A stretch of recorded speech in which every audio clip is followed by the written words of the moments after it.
Hey guys, good morning. It's Anna. I am about to do our trade day tutorial. My section that the admin told me to go over was how to set up Google Classroom. And I know a lot of you who obviously were here in the springtime, I think a lot of it is probably repetitive to you, but it might be nice just to have a refresher, but also at the same time, just to see a couple things extra that you may not have known you can do. So I'm hoping that this is at least somewhat helpful and not exactly repetitive as you know how to do it. So just real quick, I'm going to go over the easy stuff a little quicker, and then we'll take some time and I'll pause this video. And if you have questions, then we'll go from there. So obviously, as you can see, we're in my Google Classroom and I have all my classes currently set up. So if you wanted to create a new Google Classroom inside, obviously in here in your email, you go up here and you would click here and you will go down to Google Classroom to get into your Google Classroom, as I already have. And then up here in the corner is your plus sign, which says create or join a new class. So if you would click that, you would hit create a class. So create a class obviously is your class name, your section, your subject, and your room. Obviously all things that are pretty much self-explanatory. If you look over at what I currently already have, obviously the names of my classes are here, the period is also there. So once you create your class, if you click on it and bring it up, you're going to see all this stuff up in here that you kind of added, the class period and whatnot. Over here, you can pick select theme. And this is my header that I currently have going for myself up here. If you hit select theme, you're going to notice that Google Classroom does have some themes for you to choose from different subject areas. Very easy to navigate. Also, you can upload a photo, as I did. I've made headers in Photoshop, and I've also made headers in Canva if you've used that. So both of those are pretty easy to use. One thing to notice is my header is a little darkened. It seems that when you add a header, it kind of like darkens it almost, just so that you could end up still seeing all of these pieces of information up here. So don't think that you uploaded it a little different. Also, so I'm not really sure how you guys are going to go about adding your students. As far as me in the elementary, it's much easier for us in the elementary to just go in here to people. And as you could see, I went in here and hit insert students. And if I would just start typing in a name, the names automatically pop up. So if you just start typing in maybe the first couple letters of your students, they will automatically pop up and go through pretty quickly, and you can keep adding them a whole class at a time and then hit invite. So that's one way to do it. Also, there's another way. If you're in your stream over here, it might be easier for a high school kid, might be easier for the kids maybe on Monday and Tuesday that who will actually be in your classes, to just give them this class code. So if you hit up here class code and you kind of make it bigger, you can put this up on your whiteboard and the kids could just simply type that in. So if you remember when we were in our first and main screen, when you hit the plus sign to create your class, the kids would do the exact same thing, except they would hit join class.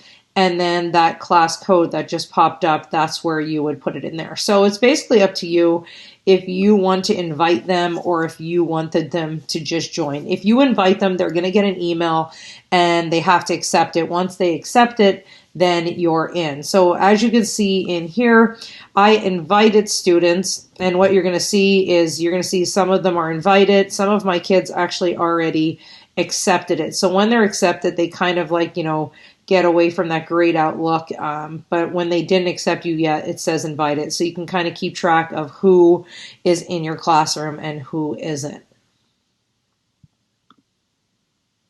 The next thing I want to talk about up here in this header bar right underneath the class code is it says meet link. So basically if and we're going to need this a lot, obviously, because we have to be live on Google Meet every class. So what would happen is if you would just hit this Generate Meet Link button,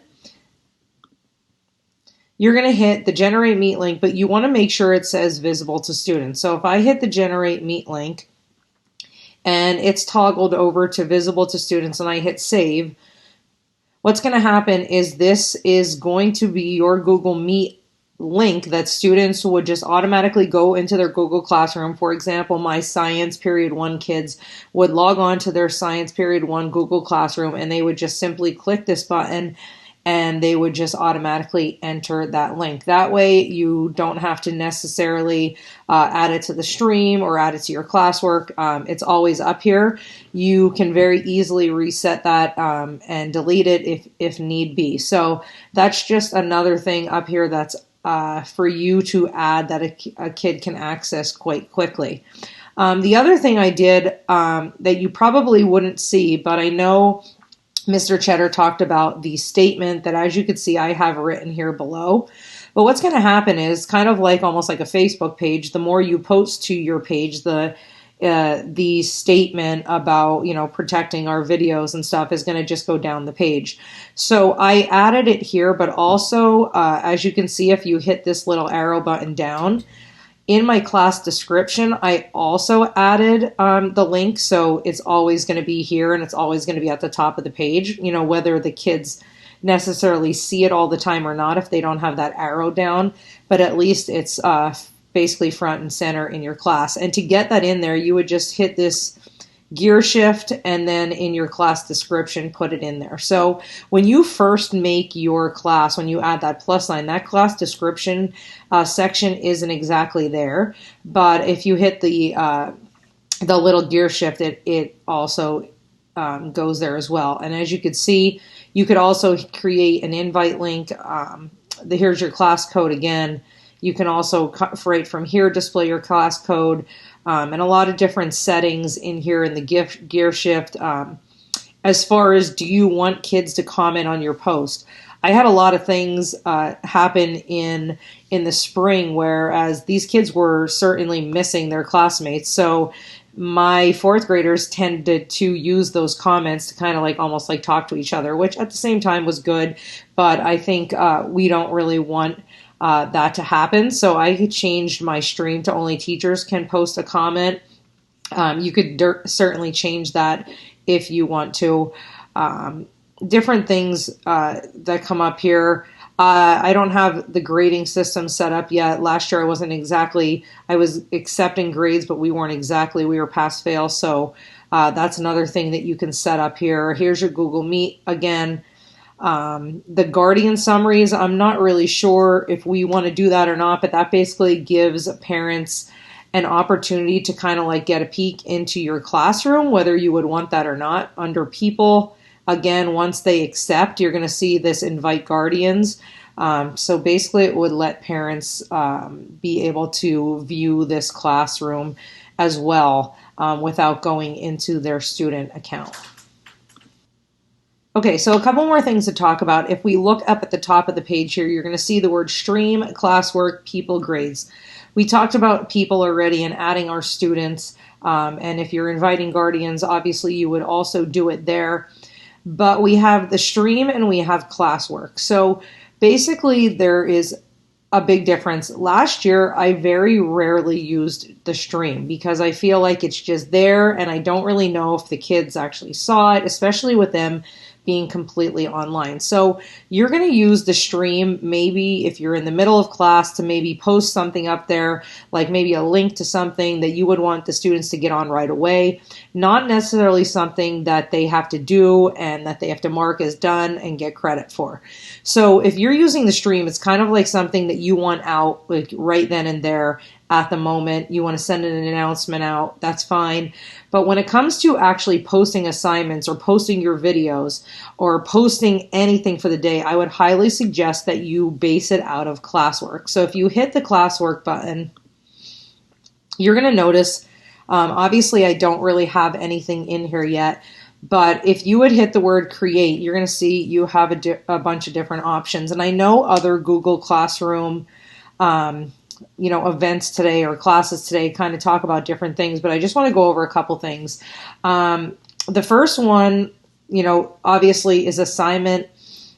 Assignment, if I click that, you're going to have your title, you can have your instructions, you could, decide, what it's under, when the due date is, how many points it's worth, who gets it assigned to, and whatnot. These kids, when they get an assignment, are going to have the option at the end of it that they marked it as done. So if you create an assignment, when the students log into their Google Classroom, they're actually going to see that assignment underneath their main page. Now, obviously, I don't have a student account, but like when I open up here, you see this white box right here. If I gave my second period social studies an assignment that week, their list of assignments that they would have for the week would be listed right in here.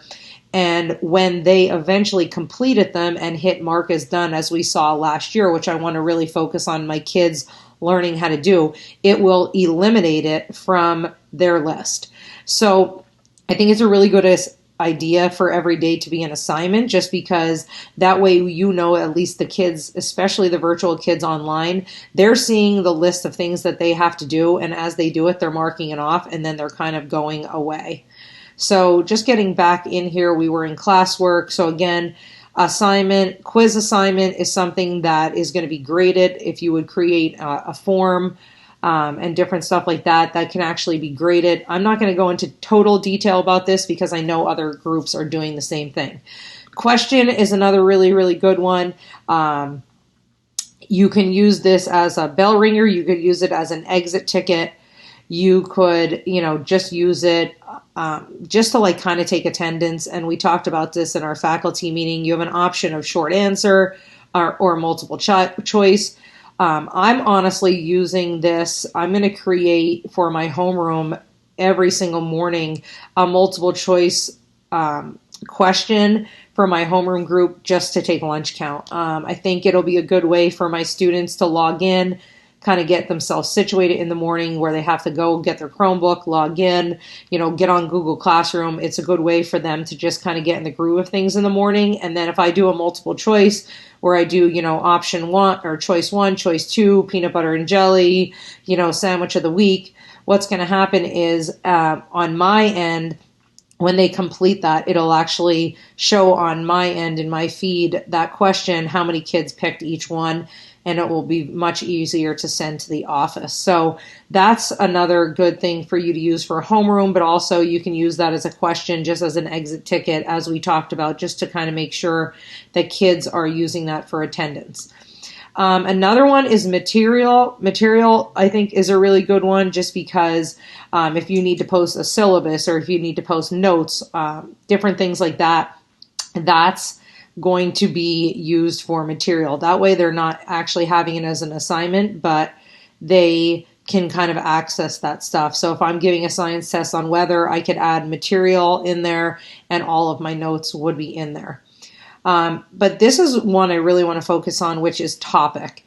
And I'm actually going to exit out and I'm going to go back into one of my classes from last year. So every single day, okay, you're going to see I broke up everything into topics. Obviously, I kind of focused the end of the year. All I had left was my biomes chapter. So obviously this is my one topic and everything that falls under that stayed under biomes.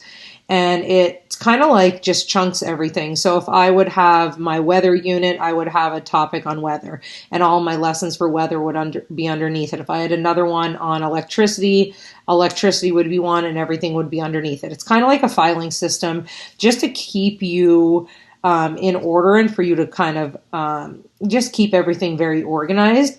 But what I saw on one of the Google Classroom tutorials I was watching is that people they created a topic called resources. And they, as you could see, I can take this to and from and I want to move them around, but I made sure resources that were at the top. So if I add a resource such as a material, so if I would go in here to create and I would hit material, I can come in here and make my topic as resources. And then the students would always have access to that underneath their category of resources. So it would always be at the top of their page and very easy for them to find. It could, like I said, it could be notes, it could be your syllabus, it could be something you constantly use in your class that you want the students to be able to refer to. So this is a good idea to have this resources page, but also at the same time to create, single chapters for everything to keep everything organized. Another really good idea that I saw when I was watching these Google virtual, tutorials on Google Classroom, and I did not do this last year, but I'm definitely going to do it this year, is they suggested that as you did your assignments, you numbered them. So, obviously these are not in order, which I don't really like, but if this was my first assignment, this would be 1, this would be 2, this would be 3, this would be 4, this would be 5. It's going to keep your post, again, in an organized way, but also at the same time, I thought it was a really good idea because they suggested that, let's say I go into my SIS account and let's say my insects in the winter was an assignment that was graded. And that was my, assignment number 2. In SIS, I would actually put in there number 2, insects in the winter. So it's going to help parents and students actually be able to identify what assignment is, goes with what grade.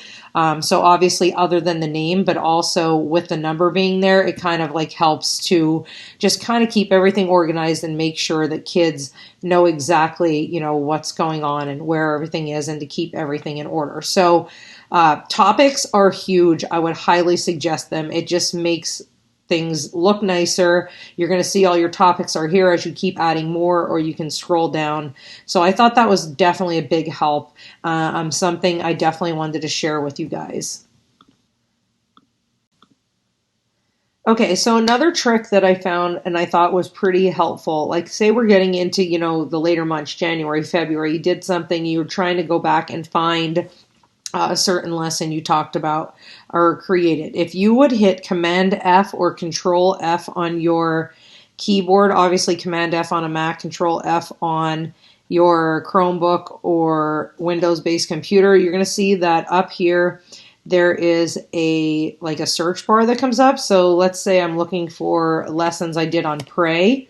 Obviously, because you can see here, every single thing that I did that was based on Pray would automatically highlight for me. So it's kind of just a way for you to be able to search. It tells you that they found 2 different lessons based on that. So I thought that was helpful.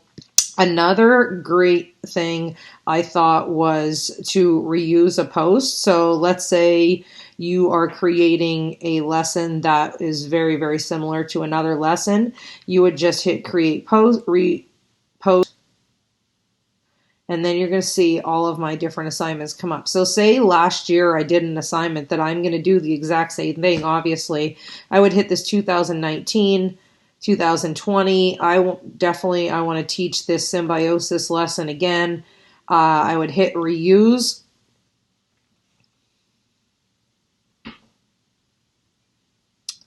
And as you can see, a whole entire thing comes up here. You could obviously change this, get rid of May 31st or 21st. You can change anything in here. You can get rid of your videos or anything, but everything's already in here for you. You can see my points. I mean, it's just, Pete talked about, creating things this year that you can definitely use in the future to make life easier. And I think once we have, it's kind of like after you're a first year teacher, once you teach something once, it gets easier and you change it little by little as you go from years past, and you make it better the next year. Well, in my opinion, this is it. Like once we get to the point where we start teaching those lessons that we taught in the spring, we might be very easily be able to use the reposts and recreate the assignments without typing everything up again for yourself. I think it's a really good idea that every single one of your class assignments is similar. That way the kids are not confused. I basically last year just recreated the same thing over and over again. And as you could see, I tried to incorporate emojis and different stuff like that, but everything looked exactly the same no matter what day it was. It always, had your good morning, your date, their things to do list, their their goals for the day, and then at the bottom you have your different attachments and and the due date and whatever. So I think that's another thing that would definitely be helpful, to just kind of stick to a certain template for yourself. So every single day the kids know exactly what to expect, know what to look for, know that the directions are very clear and concise. We have to remember that there are definitely going to be kids at home and not going to have you there to help them out. So I think the more clear and concise is going to be, the better and easier for all of us. Okay, so a couple last things here. Just another good thing that I would say that you could use is, let's say a student is missing a certain assignment, and it might be just quicker to send them the link for what specific assignment they're missing. So if you would hit these three dots after you create your assignment, you can hit the copy link. And then what that would do is that would send a link to your student of the exact post that you're talking about, rather than them, saying that they can't find it on their feed, or, like that. We know all how that works. So that could be a very quick and easy way to direct students to a certain post. Another cool thing that I saw that I can't really show you on here, but if you have the Google Classroom mobile app, once you go into people in your app for each class, there is a icon on the top right hand corner. It's actually three squares and a diamond. If you would click that, it's actually a random student selector. It's only on the mobile app. So people in elementary school, I don't know if high school, like if you need to like randomly select one student from that class, you can certainly use that as a fair way of doing so. I thought that was a cool addition on the mobile app. Up in here, obviously, is your settings. If we go out to classes, you have your settings up in the left-hand corner. Your calendar, your settings are at the bottom. You could always change your notifications. I know in the spring I was getting a ton of emails through Google Classroom, so I prefer not to get an email for every single notification in Google Classroom. But if you do like that, then obviously you will toggle this on. So that's a great thing to, toggle on and off, or, based on your preferences. The last thing I want to talk about is in Google Chrome. I'm going to actually share a link with you guys of a video. There was like a video I watched. It's 10 Google Chrome extensions that you could add on to your desktop. So as you can see up here in the right hand corner is where my Google Chrome extensions are. This one obviously is saved to Google Drive. This is a Screencastify tool. Grammarly. If I hit the puzzle piece, you could see all the different ones that I included. I highly suggest you watch the video that I send you, because I thought they were really great. Small PDF literally helps you change things from Word to PDF or PDF to Word. WebPaint is one that basically lets you draw on the screen and kind of make it almost like a whiteboard. You can highlight certain things and get rid of the rest of the screen, so students are only focused on the part that you're looking at. You can include your Bitmoji.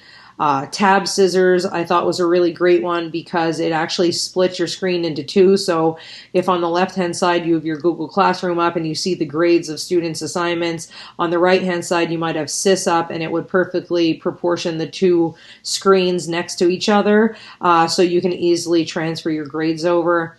And also Google or Google Calendar I think is a must. If you would click that, obviously you can see all the different things. Now, obviously, this is just every calendar that I have going, but like once I start adding my assignments and stuff like that, if I would just hit this, you would see the different assignments going off. I'm actually going to have my students install that so that they can always look at their calendar and see what's coming up.